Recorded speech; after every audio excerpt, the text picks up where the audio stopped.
আমাৰ যোৱাটো কাৰ্যকালৰ এইখন কাৰ্যনিৰ্বাহক সভা অসম অলিম্পিক সংস্থাৰ ইয়াৰ পাছতে নতুন কমিটি গঠন প্ৰক্ৰিয়া আৰম্ভ হ'ব। গতিকে আজি শেষৰ কাৰ্যনিৰ্বাহক সভাখন খুব সুন্দৰভাৱে সম্পূৰ্ণ হ'ল আৰু ইয়াত বহু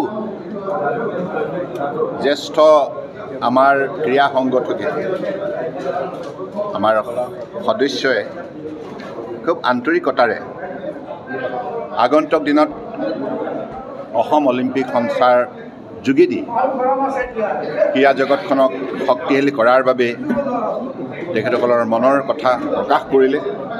গতিকে মই ভাবোঁ যে আমি এটা পৰিয়ালৰ মানসিকতাৰে গোটেই কামখিনি কৰিব লাগিব। কাৰণ এতিয়া দেশত মাননীয় প্ৰধানমন্ত্ৰী নৰেন্দ্ৰ মোদী ডাঙৰীয়াই ক্ৰীড়া জগতখনক শক্তিশালী কৰাৰ বাবে যোৱা 10 বছৰে নিৰন্তৰ প্ৰচেষ্টা হাতত লৈছে। খেলো ইণ্ডিয়া, ফিট ইণ্ডিয়া মুভমেণ্ট ইত্যাদি ইত্যাদি কৰি আৰু বিভিন্ন ধৰণৰ আন্তঃগাঁথনিৰ পৰা আৰম্ভ কৰি সা সুবিধা প্ৰদান কৰিছে।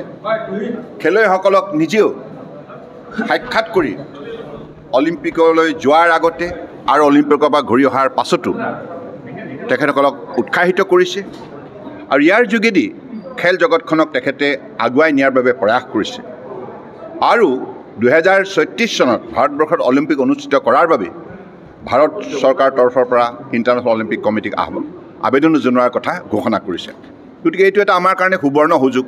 ভৱিষ্যতৰ দিনত আমি চেষ্টা চলাম যাতে অসমৰ প্ৰতিখন জিলা ক্ৰীড়া সংস্থা আছে, আমাৰ ক্ৰীড়া সংগঠক আছে, সকলোৱে মিলি ৰাইজৰ সহযোগত আমি অসমৰ পৰাও অধিক সংখ্যক যাতে খেলুৱৈ 2036 চনৰ অলিম্পিকত যাতে অংশগ্ৰহণ কৰিব পাৰে, ভাৰতবৰ্ষক প্ৰতিনিধিত্ব কৰিব পাৰে, সেই লক্ষ্যৰে আমি আগন্তুক দিনত ক্ৰীড়া ক্ষেত্ৰখনত আন্তৰিকতাৰে সকলোকে লগত লৈ কাম কৰিম। আৰু অসমতো ডক্টৰ হিমন্ত বিশ্ব শৰ্মা ডাঙৰীয়াই মুখ্যমন্ত্ৰী হিচাপে ক্ৰীড়াবিদক যেনেধৰণে উৎসাহিত কৰিছে, সহায় সহযোগিতা আগবঢ়াইছে আৰু তেখেত নিজেই ক্ৰীড়াপ্ৰেমী হৈ আজি অতপ্ৰোতভাৱে ক্ৰীড়া জগতৰ লগত জড়িত হৈ যিটো বাতাবৰণ সৃষ্টি কৰিছে, তাৰ ফলত আমাৰ বাবে এটা খুব সুন্দৰ এটা বাতাবৰণ সৃষ্টি হৈছে।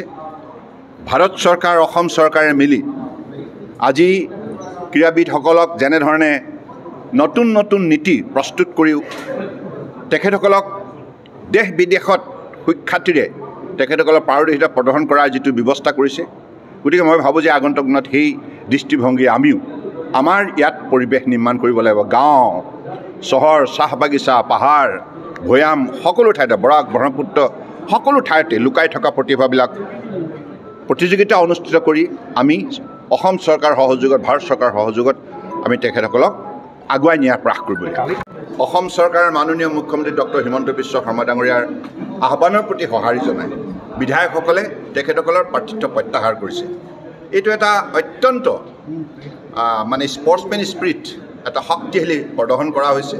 গতিকে মই ভাবোঁ যে ক্ৰীড়া জগতখনত যাতে ক্ৰীড়াবিদসকলে, ক্ৰীড়া সংগঠকসকলে আৰু আমি সকলোৱে মিলি যাতে এই ক্ষেত্ৰত আত্মনিয়োগ কৰিব পাৰোঁ, তাৰ বাবে তেখেতৰ এটা উল্লেখযোগ্য এইটো এটা অৱদান।